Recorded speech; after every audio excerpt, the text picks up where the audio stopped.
Okay, now we're recording. So everybody, welcome. We're glad you're here. We're glad that you've shown up. We are going to hear today from Dr. Erik J. Huffman, who I know from BombBomb. He is going to be talking to us about authentic leadership, and he's already sharing his screen. So he's eager, he's ready to go. So you just go ahead and take it away, and the floor is yours. All right. Thank you so much. I appreciate the opportunity. And so today we will be talking about authentic leadership, and we're going to speak about leadership from a very unique perspective. Um, Not anything too crazy, but there's actually a theory behind it. There's actually some science behind it. And so before I begin, I want you all to know that this is wholeheartedly from me to you. So I'm Dr. Erik Huffman. Kind of who am I? What's the background to the story? I'm a speaker, I'm a cybersecurity researcher in my doctorate, because I'm known for my research in cybersecurity and cyberpsychology, but my doctorate is actually in management. And I concentrated in organizational development and leadership. So the science behind me actually is founded on what we're going to be speaking about today. And lately, I've been pretty fortunate. I've been very fortunate. I've got a chance to meet the Colorado Springs mayor and won the Mayor's Young Leader Award. And then I was fortunate enough to grace the cover of Colorado Business Magazine as a top 5 most influential young professional. However, where I learn most is moments like this. I own a social impact company. And that social impact company, our name is Handshake Leadership. And we do cyber education consulting for kids. And we teach teachers how to teach cybersecurity. And we do some organizational development consulting. But in moments like this, I learn more from these kids than I could ever teach them. And they have taught me more about leadership than I could ever grant them. And this is one moment. However, a moment like this is where it really hits home. This is a Girl Scout troop. In this Girl Scout troop, I don't have any kids. So I'm teaching them about cybersecurity, and I can remember being up in front of them, just in my mode. I'm just in my bag, I'm killing it. And then there's a little girl that crawls in between my legs, and I'm like, where the heck you came from? And we all just share this moment, and we just laugh. We just laugh, and we just have a ton of fun with this. And in these moments, I just realized that leadership is something different than what we learn from books. So before I really begin, I want to preface the rest of this conversation with I have a confession. Granted, my doctorate is in management, partly concentrated in leadership, but I have stopped reading those leadership books. Why? Not because they are bad. They are absolutely awesome. And I actually mean that. However, they are so awesome, they make me feel horrible. Some books will say something along the lines of, if you're going to be a great leader and one of your employees happens to be pregnant, the leader will deliver the baby, lift the baby up into the sky, the sun will shine down on that baby, a single tear will fall from the leader's eye, and angels will take that baby to the mother, and the mother will feel no pain. It's something along the lines of that. And I'm like, I can't do that. So many times I read these leadership books, I think I can't do that. Not because the book is bad, but because the expectation is so high. There is no way a flawed individual like myself can live up to those expectations. I have stopped reading some of these leadership books. Not because they are bad. I'm not here to knock that. Not because they are bad, but because I am so flawed, I cannot live up to those expectations. And for this moment, I started reading some leadership quotes. So I'm like, well, the books, like, my gosh, Eric, you have your doctorate, but I know where you came from, man. You are not the best kid. You were not the best high school student. You are a very flawed individual. So I did what a lot of people did. Hit the Google machine, started reading some leadership quotes, learning from amazing people like Steve Jobs, who is one of the greatest leaders to ever grace this earth. He states, innovation distinguishes between a leader and a follower. Great, let's innovate. And then the potentially even greater General Patton states, never tell people how to do things. Tell them what to do and they will surprise you with their ingenuity. All right, so if I'm going to lead, let's innovate. Tell them what to do, don't tell them how to do it. Let them figure it out, let innovation flourish. Makes 100% sense. Mark Yarno says, a leader is someone who demonstrates what's possible. So I'm like, okay, I have to tell them what to do. Don't tell them how to do it, but demonstrate what's possible. Boy, I'm starting to get lost. So ultimately, this is your boy. This is where I'm at. So this is where I sit at. I'm like, hey, leadership is not just a big boat, it's a way of life. All right, let's do it. So this is where I began to sit, and this is post-doctorate. And I'm just like, dude, this leadership stuff, this is hard. This is difficult. How am I to even attempt this? If I was going to follow the shoes of General Patton, Steve Jobs, Peter Drucker, John Maxwell, Simon Sinek, I'm like, oh man, it's like these men and women never have bad days. I have bad days, and I have plenty of bad days, and I may misspeak in this moment right now as we're talking. I may say something that is completely asinine. I cringe when I look at the video. I'm like, probably shouldn't have said that. But this is me. You know, world's best boss on my cup. You earn it, right? My mentor told me something that was very profound. She told me, see a little, see a lot. See a lot, see nothing. I asked her to explain that. And what she told me is, if you see a little and you really dive deep into something small, you can understand it. You can understand the intricacies of it. You can understand and embrace how it works and how it functions. However, if you see a lot and you see the entire forest, you're not going to understand any of it. So ultimately, you see a lot, but you see a lot of nothing. And that stuck with me. So you see a little, you see a lot. You see a lot, ultimately you see nothing. So I spent time looking at a whole lot of nothing. Then I dug a little further. And that notion that hit me was you have to manage organizations, but you lead people. If you manage people and you try to lead the organization, people hate management. Myself included. I don't need management. And if I wanted to quote one of those leadership books before your boy gave up on him ultimately, Jim Collins in his book From Good to Great stated that if you have the right people, job titles don't matter. And boy, that was fact. If you're having a conversation with someone and they tell you that's not in my job description, we know that conversation has gone toxic way before that moment even spurred.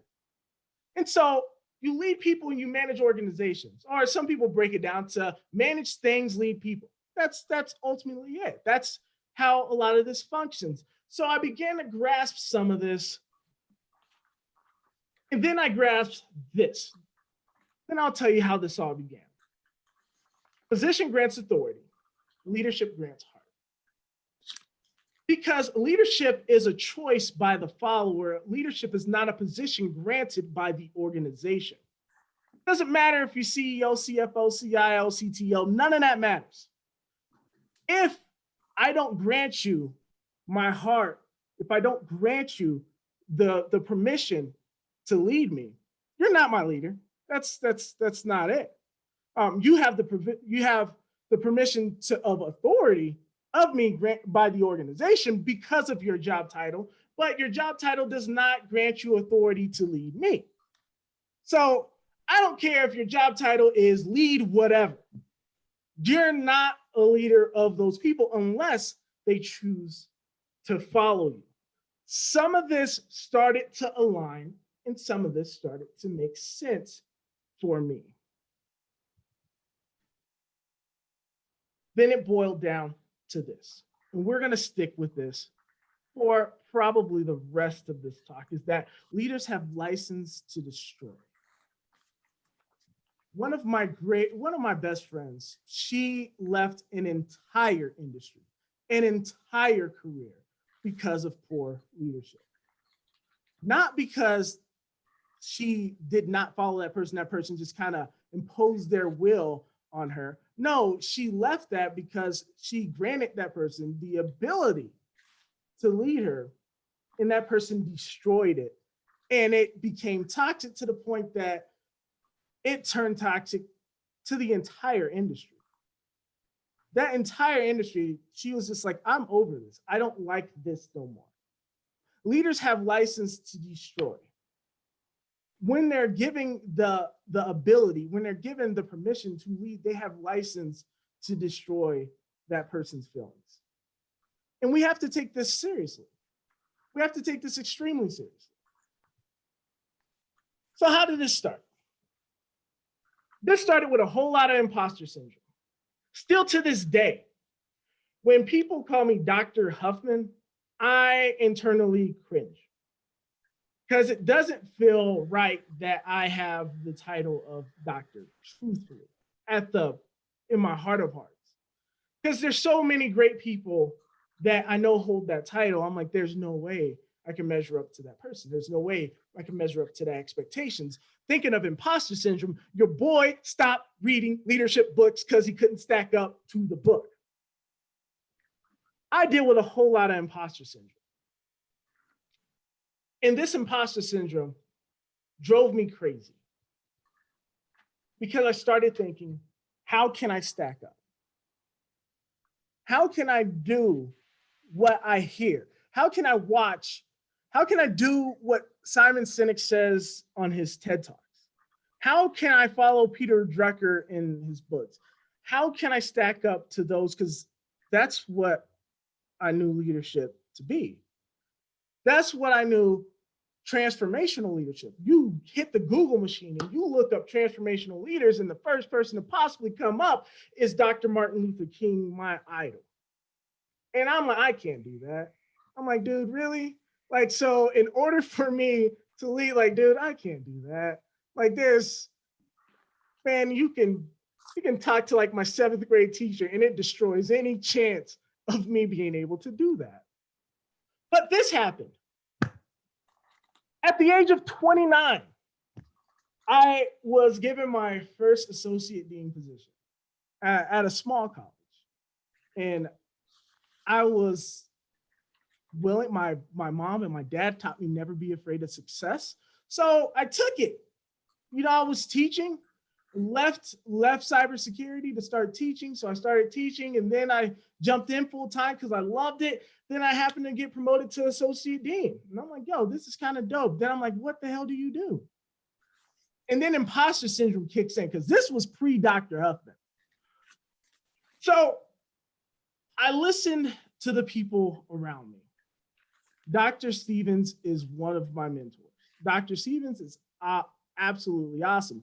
Dr. Stevens taught in the business department before I even started thinking about my doctorate. Dr. Stevens was an associate provost at Kansas State University. There is no way I'm associate dean, she's teaching. This is what drove me crazy.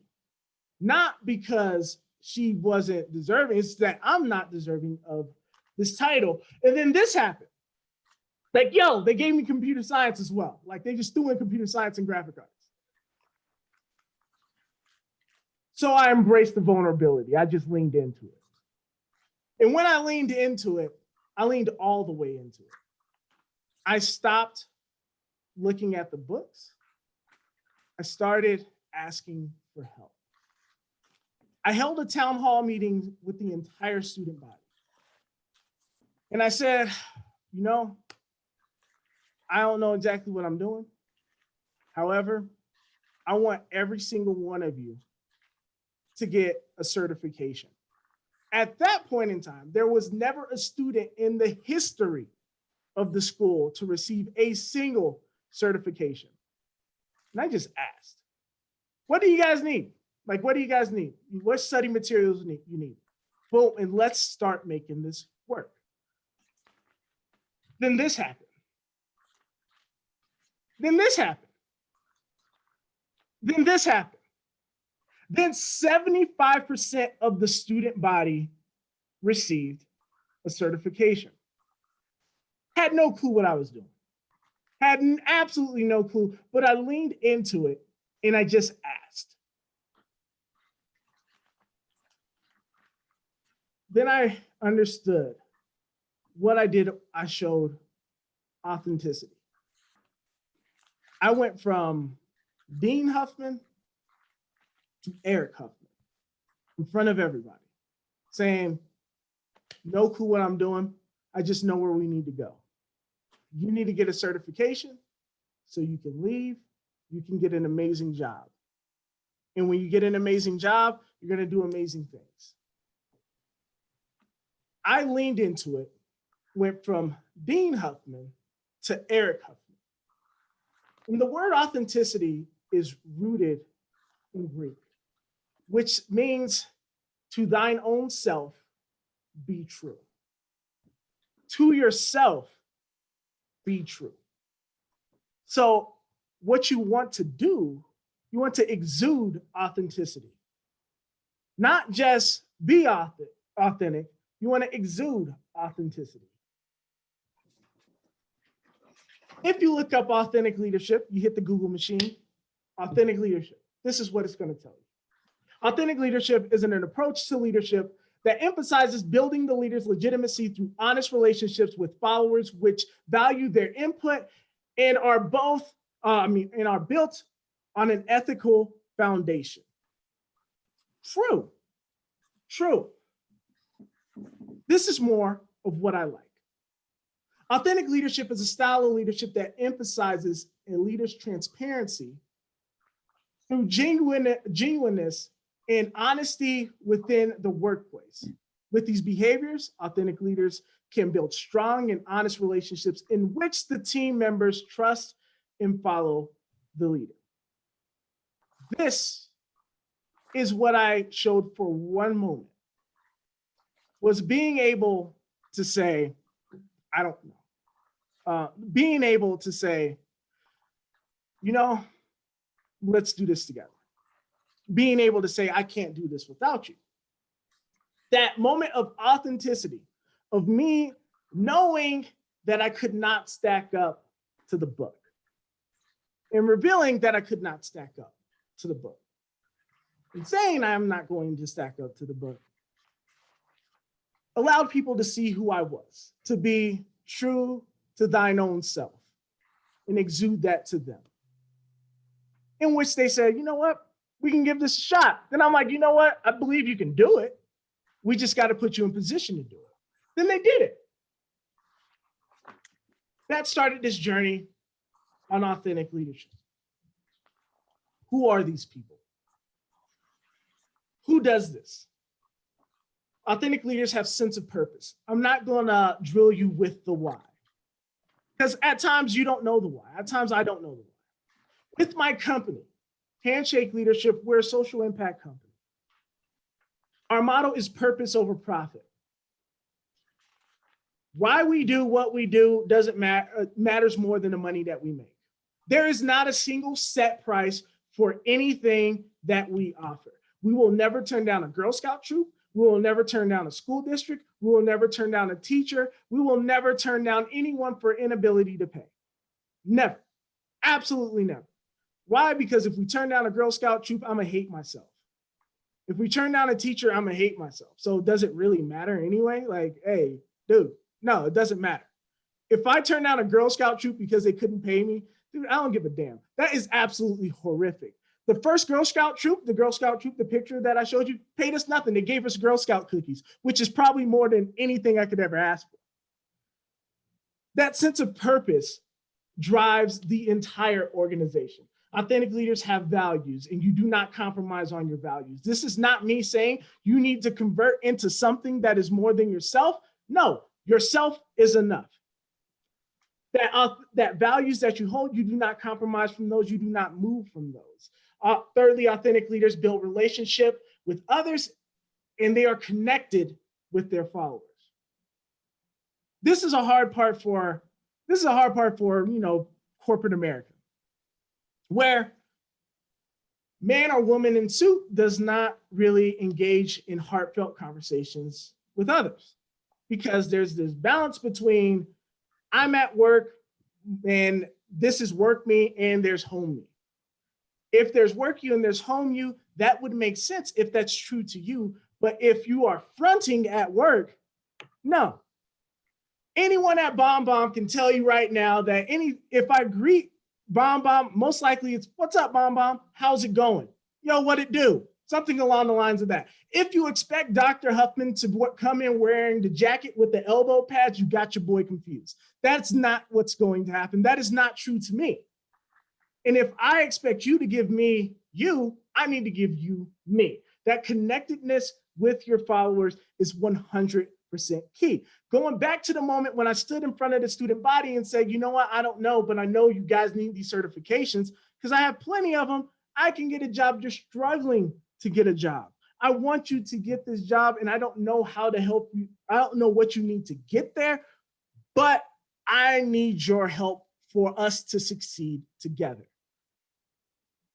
That level of connectedness with followers, if they choose to follow you, that is everything. Absolutely everything. Fourth, authentic leaders have self-discipline, goal-oriented. They move forward through goals regardless of the setbacks that they face. I needed a setback. I 100% needed a setback because there's no way I can be half of who I am today without a setback.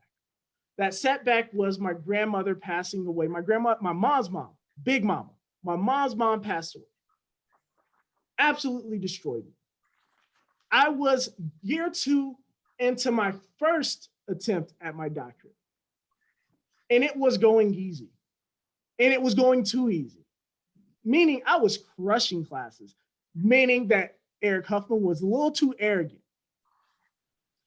And so when that happens, I fell a little bit low. And I failed one class. Not because I was doing horrible work. I just didn't do any work. Then I failed another class. Then I failed another class. Then I was academically dismissed. Caused me to sit back. That setback was insane. And so if you get academically dismissed from a doctorate, let me tell you from my experience, you do not jump back in where you were. You start all the way over. So I started all the way over to get where I wanted to be. The most humbling experience I've ever had in my entire life, and I needed it. You have to persevere through those setbacks to get that level of authenticity, because if you don't face those setbacks, maybe it's just not really there. Maybe that authentic self for you is not really there to show to others. And lastly, authentic leaders have heart and they do not fear vulnerability. You lean into vulnerability. Unless you can exude the book. If you can exude the book, fantastic.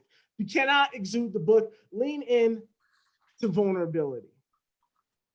Every single one of my team members, even those at Bomb, I encourage you to ask them, and say, hey, has Dr. Huffman ever said the words, I love you?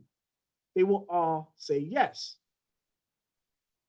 Men, say I love you to men because you have to. You do. If you genuinely do, say it. Lean in to vulnerability.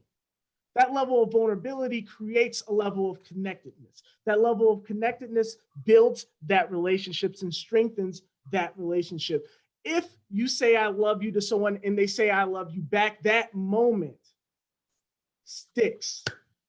And that builds an authentic relationship with that person.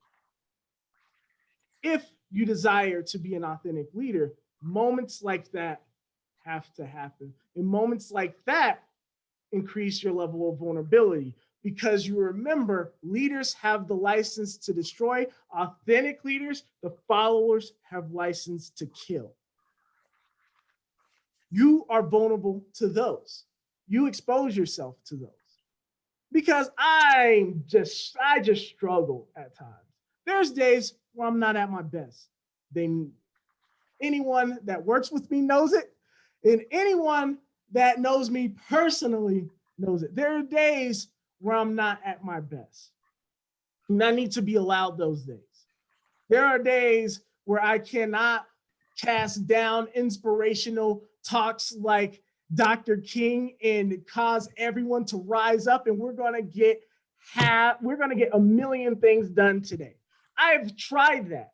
I have tried that so many times. I've tried to get in front of people and give the most amazing pep talks you ever can. People get up, they clap, they cheer, they love it, and then they go home and nothing changes. And when nothing changes, it's like, what was it there for? But I've had moments with friends where a friend and I, we absolutely just connect to the core. And then that friendship changes forever. Proximity breeds empathy. Distance breeds fear. The more you're around something, the better you know how to communicate with it. The further you are from something, the more likely you are to fear that thing. This goes true with leadership. This goes true with society. This rings true wherever you go. Proximity breeds empathy. Distance breeds fear. If you're not around it, how can you empathize with it? And if you're distant from it, you're more likely to fear that because you don't understand it. How many things do we fear because we don't understand? We don't truly understand it. There are animals I am not going near. However, I see people start hugging lions. I'm like, dude, I ain't doing it. My distance breeds fear. Your proximity breeds empathy with that animal. My distance from that animal breeds fear. I am horrified of that lion. You are hugging that lion. We are not the same. So that proximity breeds empathy. Distance breeds fear. Let's talk about authentic leaders. Authentic leaders can breed authentic followers. What authentic followers are? Authentic followers who follow leaders for an authentic reason have authentic relationships with the leader. If they do not have an authentic relationship with you, you are lacking something. Furthermore, this is research-based tip. Furthermore, authentic followers are poised to display internalized regulatory processes, balanced processing of information, relational transparency, and authentic behavior paralleling what we describe as characterizing authentic leaders. Authentic followers are pretty much one and the same as authentic leaders because they genuinely care for you. This is the easiest way to get this done because all I can do is give you me, and I hope that's enough. I can't give you Simon Sinek. I can't give you Dr. Martin Luther King. I can give you Erik Huffman, and I hope that's enough for you. Anytime I have tried this, it works because it's not a trick. Leadership development starts internally with you. And where we are today, who we are in this group, we are in innovative industries, meaning we will all make mistakes. Allow me to make those mistakes. If I am to lead and be the single body of knowledge for everybody within the organization, I'm in trouble. Because back then, probably 2 years ago, Wi-Fi 6 was in development. Didn't exactly know how it was going to go. 5G just recently came out. How's that going to impact our organizations? iPhones come out every year. Who knows what the hell is going to go on there? And then Windows is going to constantly evolve. Mac OS is constantly going to evolve. There's going to be a new coding language. We are in an innovative industry. We will all make mistakes. Allow yourself to make those mistakes. If you're in position of management, allow yourself to make a mistake and try leading. Many people fear if anyone knows more than them, they are going to suffer. They are going to lose their title, which I think is completely ignorant. It's completely asinine. Embrace the mistakes, allow people to flourish, and give them credit when they do so. How do you start? How do you start down this journey? It's pretty simple. You start with EQ, not IQ. You start with emotional intelligence, not technical intelligence. Technical intelligence will only get you so far. Emotional intelligence will get you a lot further. Because remember, title grants authority, leadership grants hearts. If I speak to your hands, you will do. If I speak to your heart, you will do a whole lot more. If you think about leadership from a transactional or a transformational approach, if you think about transformational leaders and how transformational leaders function, if I was to look at Dr. King and take from him one thing I can actually possibly do, is that he spoke to hearts, he didn't speak to hands. If you were to take anything from Steve Jobs that you possibly could, he spoke to the mind, but then he spoke to the hand, because he was kind of a jerk about it. Then he spoke to the hand because he wanted you to do it.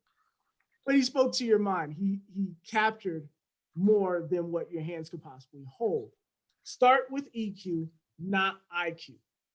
Emotional intelligence has 5 components: self-awareness, self-regulation, internal motivation, empathy, social skills. Sounds a whole lot like what we spoke about authentic leadership and who authentic leaders are. Perfect alignment. Start with EQ, not IQ. Don't worry about the technical skills. You got it. Worry about the emotional intelligence that you are bringing to the table and obtain that. That self-awareness, that self-regulation, you have to get that down. This is even where I still struggle. Boy, do I struggle with imposter syndrome. Boy, do I struggle with some levels of depression as well. And boy, do I struggle to sleep at night, most nights. I was joking with one of my friends at work, like Sunday night, I got 7 hours of sleep. And I felt like a new person. That is the most sleep I got in a long time. Nevertheless, I do a little bit better in self-awareness, where self-regulation, that can suffer a little bit because I understand where I'm not quite regulated yet. You do not have to be perfect. You just have to know you're not perfect and lean into that. Next, introduce yourself to yourself. Start journaling, start with weekly reflections. Sounds very basic, sounds crazy cliche. However, a lot of people say they do it and they don't do it. I encourage you to do it. Start not nightly, because that gets a little out of hand. I fully get that. A weekly reflection. Start weekly. Every single one of the classes that I taught with those students, not because it was the greatest thing ever. No, we wrote weekly reflections and they got free points for it. Just write how the week went. Honestly, how the week went. How did you do? How did you interact with others around you? Then we'll go back and read it the following week. Then try to get a little bit better. Introduce yourself to yourself. Because introspection and reflection is a lot like driving. I mean, everybody's a good driver. Everyone's a horrible driver, but everyone's a good driver. If you ask everyone, they're a great driver.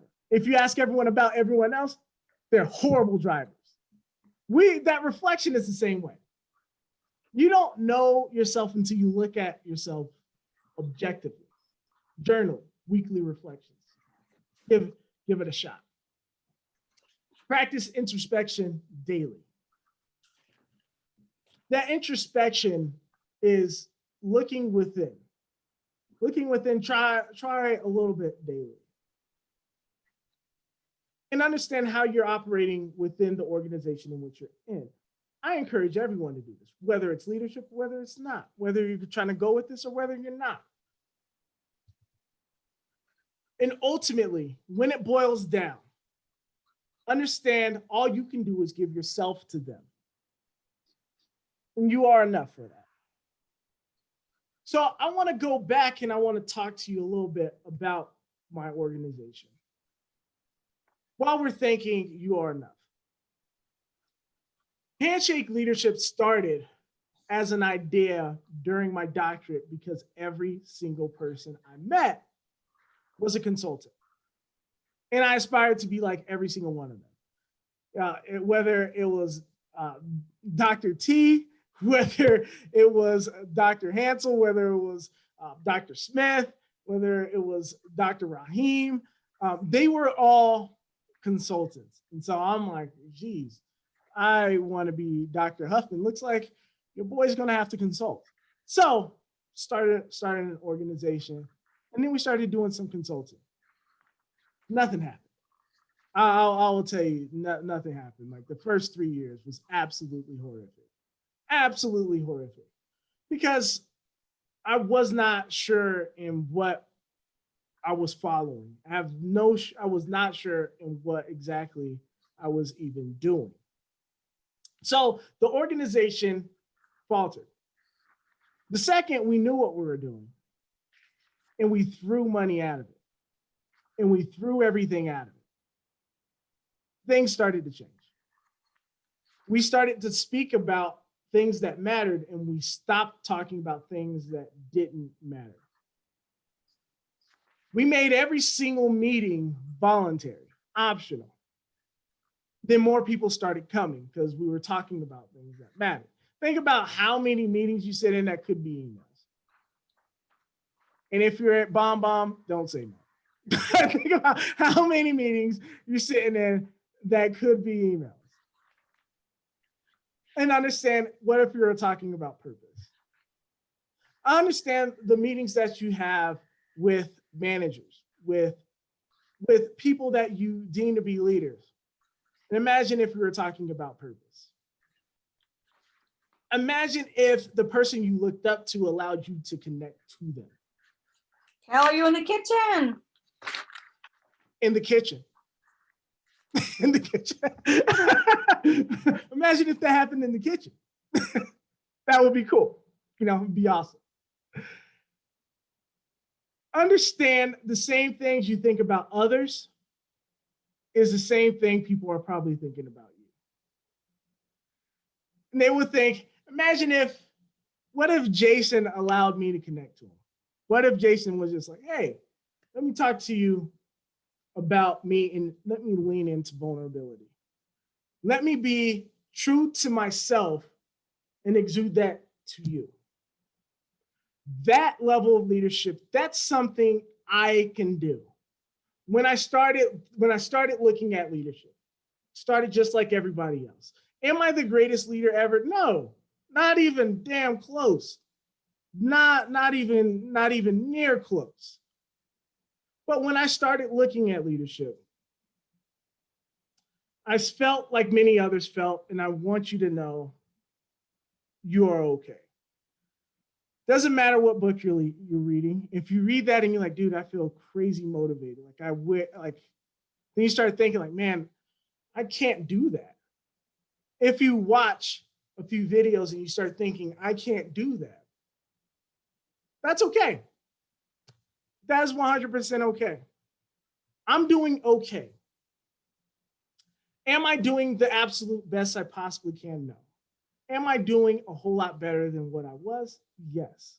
I am doing okay, and I am trending in the right directions. Just because I'm authentic in who I am now doesn't mean I can't grow. I can grow into more. My leadership style can grow into more. My positive attitude can sit a little bit more, and then maybe I can read a book. I'm like, hey, I can do that. Like, maybe that moment would hit. But until then, all I can do is give you me, and I hope that's enough. And realize if you're in a position where if you're thinking about an organization, and I hate hierarchy because no one works for me.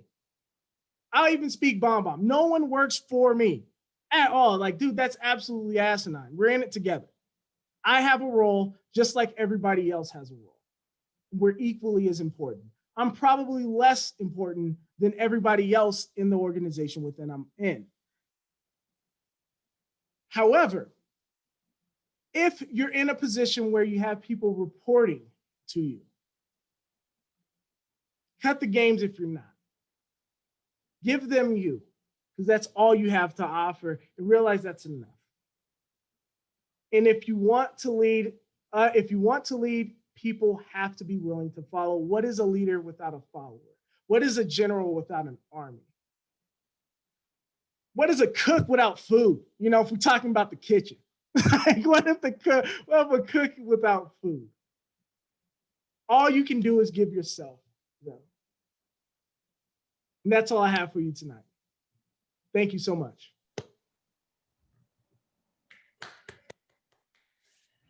Thank you, Eric. That was super good. Like really, like I was, I invited you and it's like, I don't know about this guy. No, I was super excited for you to come all along, and it was really good. I really resonated a lot with everything you said about the vulnerability, about being real, about just saying, hey, I don't really know what we should do, but I do know this much, and we're going to take the one next step. Yes, sir. Yeah. So now we just open it up. If you guys have questions, you have comments, you just want to have a conversation about anything, this is the time for that. This is your moment.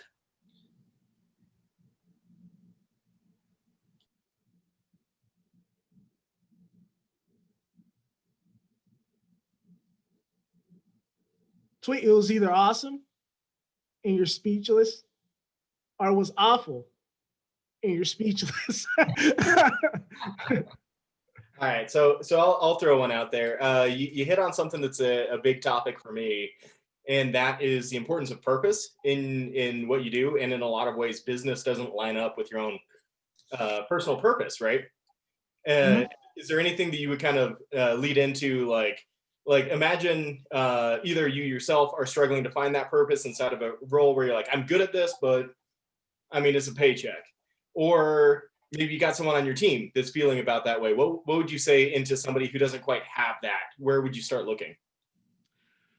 Yeah, so if there's a misalignment in purpose, until that is resolved, that person is not going to they're not going to reach their potential. So imagine if I decided to join an organization that was against one of my core beliefs. I will only do so much. I will only grow so far until I just couldn't take it anymore, because you're not going to truly enjoy what you're doing. Ultimately, what I would do is look for that person's motivation. If they don't know their purpose, that's something internalized to them. If you don't know your purpose, that's something that you're going to have to find out on your own, and then do absolutely everything you can to align that person's role with that purpose. We have someone on our team like that right now. And it's just an alignment, like, hey, let's align you to your goals, because they're going to be a whole lot happier, a whole lot more efficient, do absolutely amazing things if they're aligned to that purpose. And if the organization entirely doesn't align with your purpose, that's a rough spot to be. That's a very rough spot to be. Eric, you had mentioned like something about proximity breeding empathy and distance breeding fear.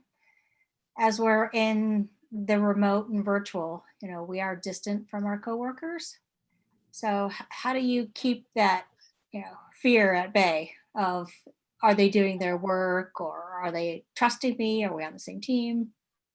Yeah, so I'm dealing with that now, actually, and it's so fun. I'm glad you brought that up, because what I started doing, like people at BombBomb can tell you, I posted up a video about a friend of mine and I were talking about pie, where I didn't know pumpkin pie existed because my parents are from the South. We always ate sweet potato pie. And so the first time I had a pumpkin pie, I thought it was a sweet potato pie, and I hated it because it just tasted different. And I thought it was the nastiest sweet potato pie I ever had in my life, but it was pumpkin pie. And so I just got in, I started sharing things like that, revealing a little bit of myself to the team. And it's just like, maybe they see it and laugh. Maybe they see it and just, they think nothing of it. But it's like, hey, here I am. I'm gonna just start talking about whatever, not work related. Because if it's totally work related, it's hard to build that connection to you unless you are 100% a machine and you're all about work. However, I started out just sharing stuff about pie, and Sven and I were actually doing this bot thing together. And he and I, we kind of connected then. We're just talking about bots and this event that we had for the company. And moments like that mean more than, hey, Sven, let's talk about your coding, your scrum sprint. Like, no, that doesn't build connection. Just small conversations do. So Thanksgiving's coming up.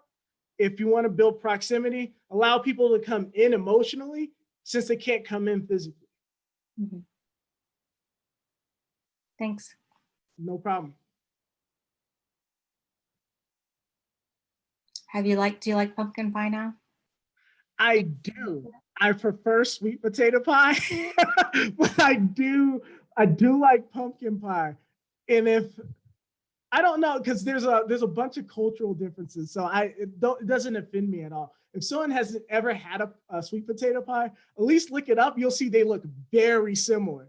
I guess I'm from Gainesville, Florida, and my mom always made it from sweet potatoes too. So, but she called it pumpkin pie, so I never knew the difference.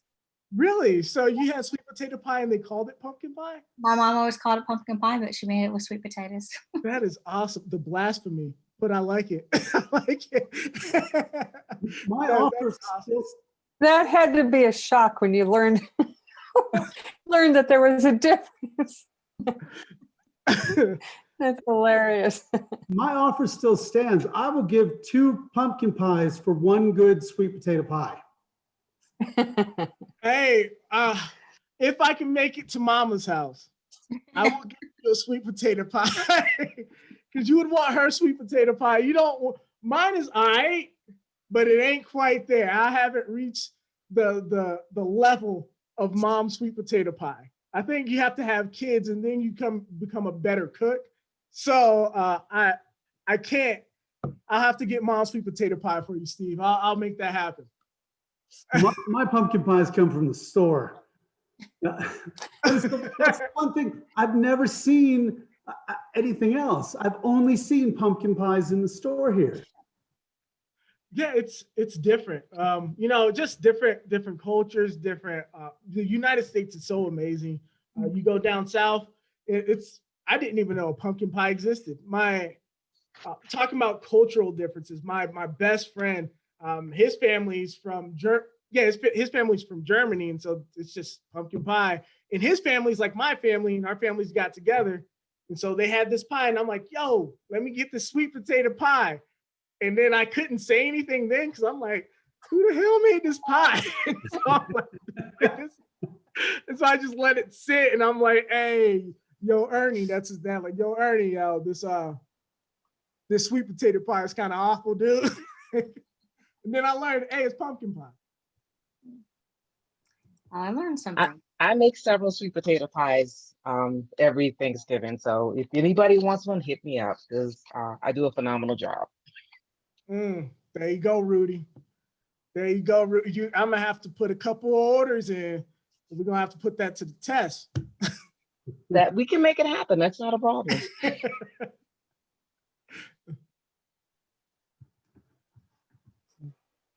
I have a question for you. So we had some reorganization in the organization, so to speak. So we were web developers, but we sat on the marketing team, and we had a really, really strong team, lots of vulnerability, lots of very authentic leadership.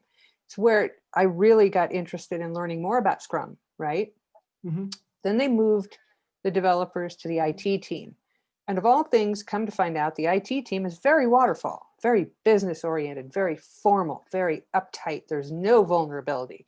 Nobody screws up. Nobody makes mistakes. So I've been thinking about this a lot lately. I'm seeing some folks who are in, quote, leadership roles that deal with my team that are really failing, you know, in a leadership sort of way, because other teammates are saying, I'm not doing that, you know, or what was that about? Was that try to motivate us? You know, it just made me feel like we're doing a terrible job, something like that. So how can we, those of us who aren't in a formal leadership role, help these folks to become more authentic and be people that we do want to follow? Because at this point, the team really doesn't. The team is very, very close and very tight as far as developers go. But, you know, the people on the periphery, you know, we're all kind of struggling. Yeah. Do you have any No. advice for us for helping them? Yeah, definitely. So I understand understand that just the position is granting that person authority. So just because they have authority, they're not leading. That's the unfortunate, harsh truth. They are not leading if no one is choosing to follow them. And there are times where you just need to step up and just start leading. And that person, because they have authority, you can lead them based upon position. Dr. Stevens, and granted, I was associate dean. She was a full-time professor. She was my leader. I followed her. It didn't matter what the position was entailing. It just was, I needed to learn from her. I need to go underneath her wing and learn from her and allow her to guide me. And that takes some humility from the person that has the title above that person or something like that. And I would encourage you to have a dialogue with that person, and hopefully they open up, and hopefully they can see that, hey, maybe I can learn something from Cindy, and let me allow her to lead me, so I can do better at my job, because that is exactly what I needed. I did not jump in and just come up with something absolutely amazing on my own and just came up with all of this on my, no, definitely not. Dr. Stevens told me I was struggling with imposter syndrome and I needed to stop. That came from Dr. Stevens. And so I learned from her to become more effective at my job. That person can learn from you to hopefully do more, hopefully do a better job serving your team. I would start with a conversation and then you start leading and we'll see what happens. If they don't have any humility, it'll just become toxic. And can you completely on your own turn toxicity around? Not if they don't want it to happen, you know. Not if they don't want it. Yeah, not if they don't want it to happen. I hear that. I've seen that gap, and for me personally, I've seen it as an opportunity. So I do step in and I do lead. Excellent. And, there's been pushback. Yeah, well, thank you for the applause. But when I've done it, I've gotten pushback because people are so very tied to their roles and titles that they feel like I might be stepping out of my bounds or I should stay in my lane, those kind of things. I'm old enough that I don't let those kinds of things bother me, those kind of ego things. So I end up evaluating what I said and how I said it or what I did, and reapproach it again, maybe a little more gently. But so far I haven't been able to make much headway. So I appreciate the advice though. Thank Yeah, I would give that a shot. There were times when I was interviewing potential full-time professors, and I don't want to exaggerate, but there were at least 6 interviews in a row where the person turned down the job because they would not want to. I got this exactly, like, you're the associate dean. Even then, moving up, I get looks like you're Dr. Huffman. Like, dude, what did you expect? And it's kind of like, nah, it's a turn off. And there's nothing I can do about it. There's nothing I can do for those people. I just, I can hope and wish the best. Nevertheless, hopefully things turn around with that individual and they can have that moments of growth from an introspective perspective with themselves to where they can see they can use the help. But if they don't, people hold on to their title and people fear others. I will tell you, people fear others. They fear for their title. They fear for their jobs because they think you're going to take it. It's the unfortunate reality some people grew up in. Sven, I saw you unmuted for a second. I see Anna unmuted. This is the teacher stuff kicking in. I can see people unmuting and stuff, so I want to call people out. I was just going to ask if it's all right if I threw a book recommendation out there because I thought it was really relevant to the situation you're talking about. Do it. Yeah, I'd love that, man. Yeah. We're all in it together. We need to help. So there's actually 2 because they kind of hit both sides of what you're talking about. The first one is The 5 Levels of Leadership, which is a John C. Maxwell. That really goes into really understanding the difference between just positional authority versus relational authority, that kind of stuff. And so if you want like a roadmap for what looks good, and even maybe you like leave a book just kind of on a desk somewhere, that kind of thing. That one's really good about like, hey, let's address that. And then the other side of it is that like, hey, this is falling down. This is really kind of like, like this isn't working well for my team.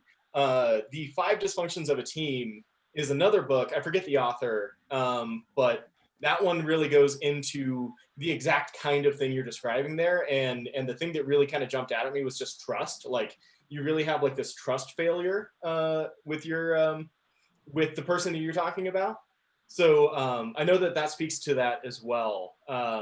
So I don't, obviously like I'm not that far into my management career, but those have been resources that I lean on whenever I'm just like, man, I'm lost in the woods. I need a map.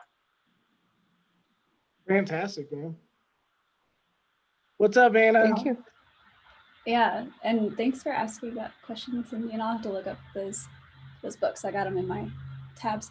But I kind of had a similar question inspired off of that question, which is within my team, I feel like I don't have any positional power. I have 0 positional power, but I do feel like I have really good relationships with each of the people that I work with.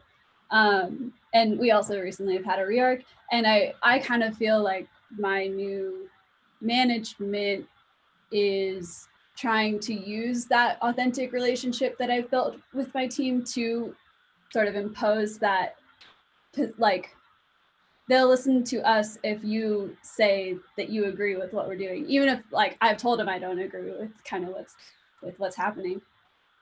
And it's coming to a point now where people are like, okay, just kind of be quiet because I'm your manager. And so I was wondering if you had any advice. You mentioned toxicity, and I'm sort of starting to circulate around that as well, but if you had any other advice or wisdom around that.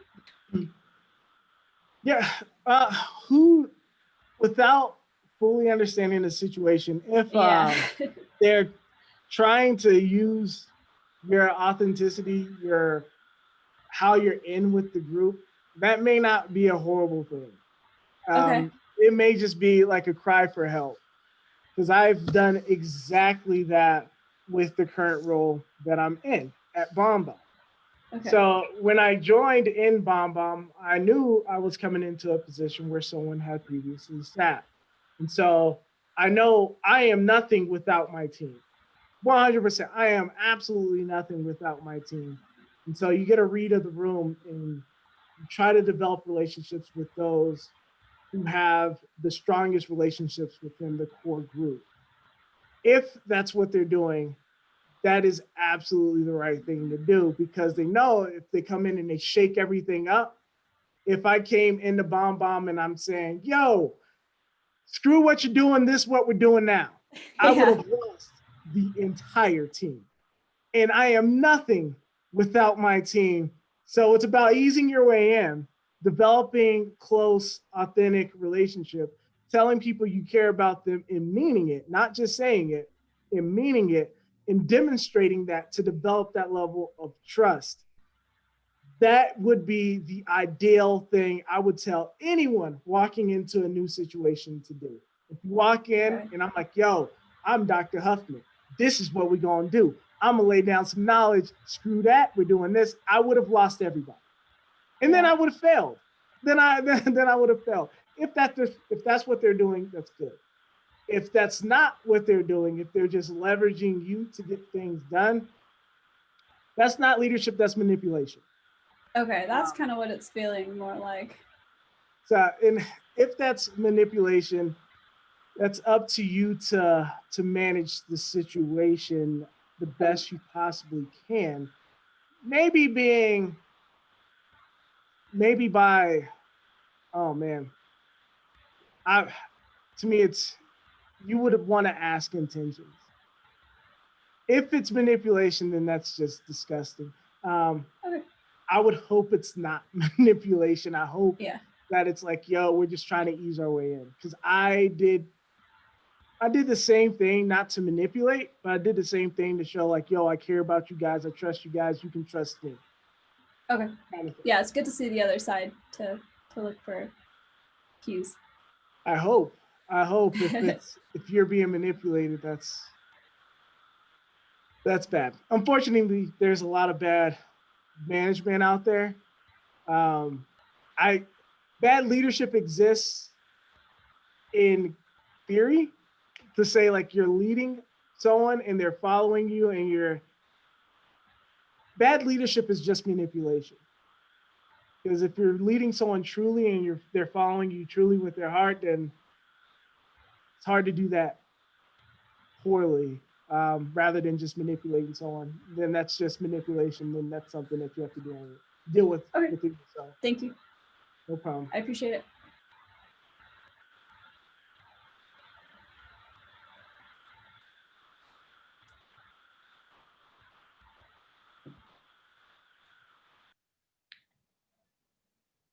Those are good questions, good discussion.